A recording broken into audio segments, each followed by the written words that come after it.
Step 1, wake up early, gonna rise with the sun. Step 2, get some good, some food in you. Step 3, think real hard about what you wanna be. Step 4, everybody just do your thing. Wake up, today's gonna be a good day. Wake up, today's gonna be a good day. Wake up, today's gonna be a good day. Wake up, today's gonna be a good day. Wake up, today's gonna be a good day. Wake up, today's gonna be a good day. Wake up, today's gonna be a good day. Wake up, today's gonna be a good day. Yo, set your affirmations. Hello guys! Welcome to my channel. Ako po si Mr. TV and happy New Year po sa inyong lahat. So nandito po tayo ngayon guys sa Kiran Resort guys. Kung taga Kuwait ka po guys, alam mo po guys, yung tinatawag po nila guys na chalet po guys. Pag mga holidays po guys or mga special occasion, yan yung mga Arab po guys is nagpupunta po sila guys ng chalet po guys. Para po siya guys bahay bakasyunan. Tapos merong dagat po to guys no. Pero walking distance pa po guys yung dagat dito guys. Yung dating chalet po guys na napuntahan po namin dati guys, meron po siyang malapit po siya talaga guys sa dagat, as in yung napwestuhan po namin guys is talaga yung dagat guys is nasa likod siya guys. Pero ito guys, malapit po siya guys, walking distance po guys yung nakuha po guys na, ng amo ko ng ng bahay po guys. Isang buong bahay siya guys no. Yun ang gusto ko guys sa kanila guys no, sa mga amo ko, kasi nagsispend talaga sila guys ng time para sa family po guys no. Kahit ano po guys yung ating lahi po guys, Pilipino tayo, kahit anong klaseng lahi po tayo guys, alam ko guys pag about sa family ang pinag-uusapan po guys ay talaga po guys na pinapahalagahan po natin talaga guys yung time na makapag-spend tayo para sa family po guys no. Lahat talaga ng tao guys no, yun talaga yung alam ko guys na priority po nila guys sa buhay po nila guys, yung makasama at makabanding yung family po guys.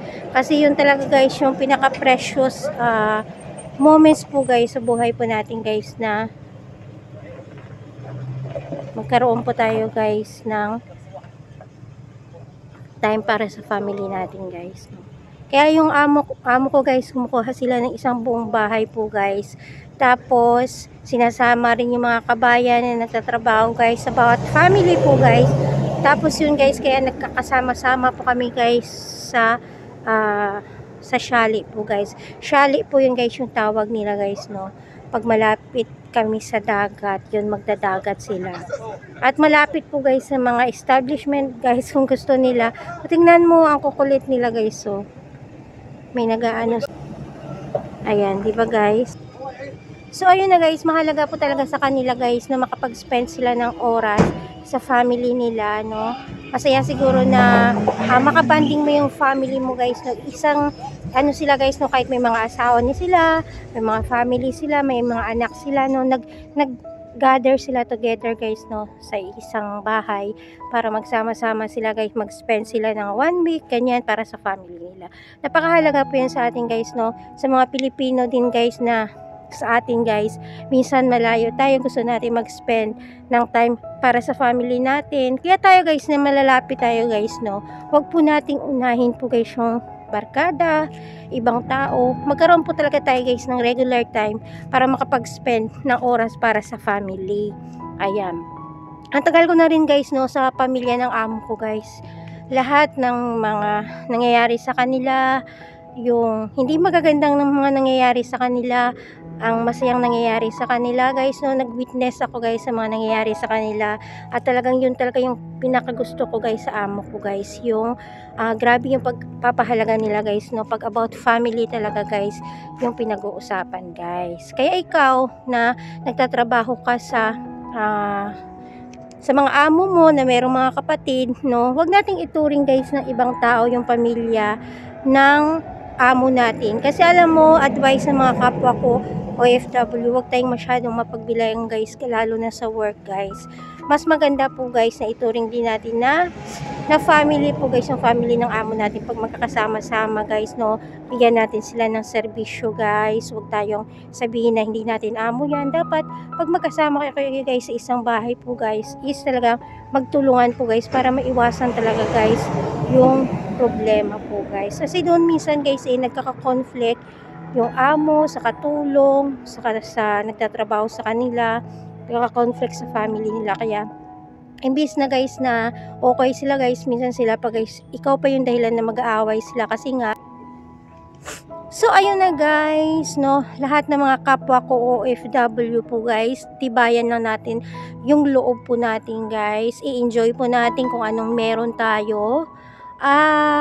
Ako thankful ako guys, no, hindi man ako mayaman, kung sa problema lang, marami din akong problema, pero very thankful ako kasi nararanasan ko guys, no, na makasama ako guys sa mga hindi ko kalahi po guys, yung culture nila, mga ginagawa nila guys, no, na pwede pala, no, kahit hindi kayo parehas ng salita, iba yung culture nyo, pero pwede pala guys, no, na tumawa ka kasama nila, mag-enjoy ka kasama nila, no, kahit hindi naman lagi guys na okay talaga guys, may time po guys na may mga hindi okay na araw po guys, no, na mainit ang ulo nila, pero sa totoo lang guys, basta ginagawa mo lang guys ng tama ang trabaho mo po guys, at nagiging marespeto ka lang po talaga guys sa amo, doon po talaga guys na may iwasan po talaga guys ang problema.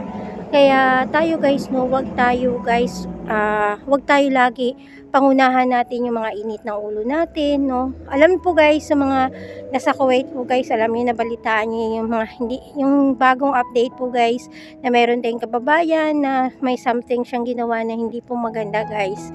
Yun ang wag na wag nating gagawin po guys, nagagawa tayo ng hindi maganda po guys sa mga employer natin or sa mga anak po nila guys. Ingatan po talaga natin guys, no, kasi tayo yung pinagkakatiwalaan nila guys sa mga anak nila, property nila. Kaya dapat guys, no, ingatan natin yun guys, no. Kaya lagi ko nga sinasabi sa mga kapwa ko OFW guys, na lagi po tayong magpipray po guys.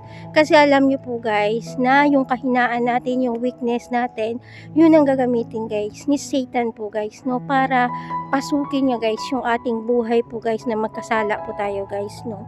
Kaya alam ko guys, hindi ko guys biniblame si kabayan po guys, hindi ko ako pwedeng magsalita po guys sa kanya na ganyan, ganito, bakit niya ganyan. Hindi po kasi natin guys alam po talaga guys kung ano po guys yung totoo talaga guys na nangyari sa kanya po guys. Kaya I pray guys na hindi po guys siya, alam ko guys buhay yung kanyang kinuha, at sa Diyos na lang guys kung ano man guys yung magiging hatol sa kanya. Kasi talaga dito sa bansa na to guys, iingatan mo guys, kasi hindi po sila natatakot dito. Pwede kang makulong talaga dito guys, no. Mabilis po sila guys, no. Mabilis po sila guys na talagang pag may kasalanan ka talaga guys, talagang magsasuffer ka talaga guys, no. Pagsisisihan mo guys, paggagawa ka ng hindi maganda talaga dito guys. Kaya dapat tayo guys, no, lagi tayong itrato natin ng maayos yung mga amo natin. At iwasan po natin guys yung mga galit sa puso natin. Kasi doon po guys mag-uumpisa guys yung kalaban po natin guys, na gaya ni Satan guys, gusto niya magkasala tayo guys. Kaya pag once na galit tayo guys, doon po siya guys papasok guys, na bubulungan niya tayo ng mga hindi magagandang mga bagay po guys, no, na pwedeng mag-cause guys na magkasala tayo guys, makagawa tayo ng hindi maganda. Kaya sa mga kapwa ko OFW, lagi kayong mag-pray po guys. Kaya lagi ko nga sinasabi guys, na yung mga negative na mga nararamdaman natin guys, no, wag tayong magpadala sa mga init ng ulo, sa galit natin, kasi yun talaga guys, no, doon talaga guys papasok yung kalaban natin. Always pray tayo, be strong, gawin yung trabaho natin ng tama, kasi lahat ng mga bagay na ginagawa natin, pwede nating ikapahamak talaga dito sa bansang to. Kaya yun guys, sa inyo guys, share ko lang sa inyo guys na yun, yung New Year ko okay naman, yung family ko okay din, yung pag-spend nila ng New Year.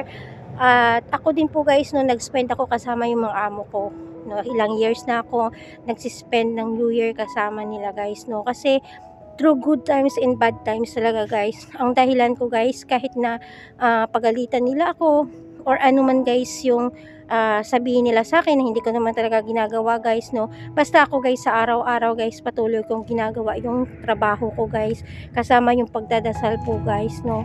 Kahit anong galit or inis ko sa mga ginagawa nila sa akin, pero iniisip ko guys excuse me, iniisip ko guys na tao lang din sila guys, no. Tao lang din yung amo natin, tao lang din sila, kagaya natin na nagagalit tayo, nagagalit din guys. Thank you so much for watching my video, at shinare ko lang po sa inyo guys sa 2025 na more vlogs, more videos, more revenues, more likes, subscribers, at sana po guys, no, na